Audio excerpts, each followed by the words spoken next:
नजर इन दोनों बकरियों पर पड़ी और बाघ इन दोनों बकरियों को मारकर खाने का सोच रहा था। इन दोनों बकरियों के साथ बाघ कुछ करता इससे पहले ही परुषा बकरी की नजर उस पर पड़ जाती है। बाघ को देखकर परुषा बकरी बाघ का इरादा समझ गई। फिर परुषा, बेटा गुल, चाहे कुछ भी हो जाए तुम पीछे मुड़कर मत देखना और जितनी जल्दी हो सके तू भागकर हमारे घर चला जा। मैं कुछ देर बाद तुम्हारे पास आती हूँ। बाघ का ध्यान अपनी तरफ करके जंगल की तरफ भागने लगी ताकि उसका बेटा गुल सही सलामत अपने घर पहुँच सके। और वो बाघ भी तेजी से परुषा का पीछा करने लगा। उसे तो बस परुषा का शिकार करना था। काफी दूर भागने के बाद परुषा थकन की वजह से एक जगह पर बैठ गई, लेकिन उसे पता था कि कितना भी भाग ले वो बाघ से ज्यादा दूर नहीं भाग सकती। थोड़ी देर के बाद बाघ भी परुषा के पास पहुंच गया था।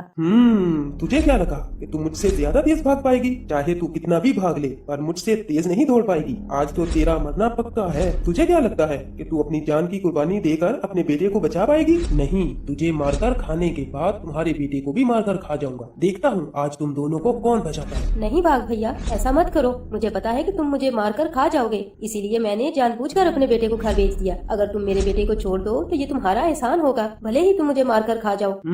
तुम्हें क्या लगता है कि तुम्हारे रोने से मैं तुम्हारे बेटे को छोड़ दूंगा? वो बाघ बहुत ही बेरहम था। समझाने पर भी वो बाघ मानने के लिए तैयार नहीं था। मैं पीछे मुड़कर देखा तो उसके सामने बहुत ही बड़ा ताकतवर और खतरनाक शेर खड़ा था। उस शेर को देखते ही बाघ की हालत खराब हो गई। जालिम बाघ, मेरी दोस्त को छोड़ दे। तुझे क्या लगा इसको बचाने वाला कोई नहीं? चला जा, मेरी दोस्त को मारने से पहले तुझे मुझसे लड़ना पड़ेगा। अगर हिम्मत है तो आजा। जब बाघ ने सुना कि शेर उस बकरी का दोस्त है तो डर के मारे बाघ कांपने लगा, लेकिन उसे पता था कि वो चाहकर भी शेर का मुकाबला नहीं कर सकता। शेर के हाथों मरने से अच्छा है कि मैं यहाँ से भाग जाऊँ। ये सोचकर बाघ अपनी जान बचाकर वहाँ से भाग गया। मगर दूसरी तरफ परुषा बकरी को ये समझ नहीं आ रहा था कि एक शेर आखिर उसकी जान क्यों बचा सकता। क्या हुआ दोस्त, मुझे पहचाना नहीं? मैं वही शेर हूँ जो कुछ दिन पहले जख्मी होकर जंगल में पड़ा था और तुमने ही तो मेरा इलाज किया था। देखो अब मैं पूरी तरह ठीक हो चुका हूँ। दोस्त, उस दिन तुमने मेरी मदद की थी जिसकी वजह से आज मैं जिंदा हूँ। तुम्हारा ये एहसान मैं जिंदगी भर नहीं चुका सकता। फिर परुषा बकरी अपने घर चली गई और वो हंसी खुशी रहने लगे।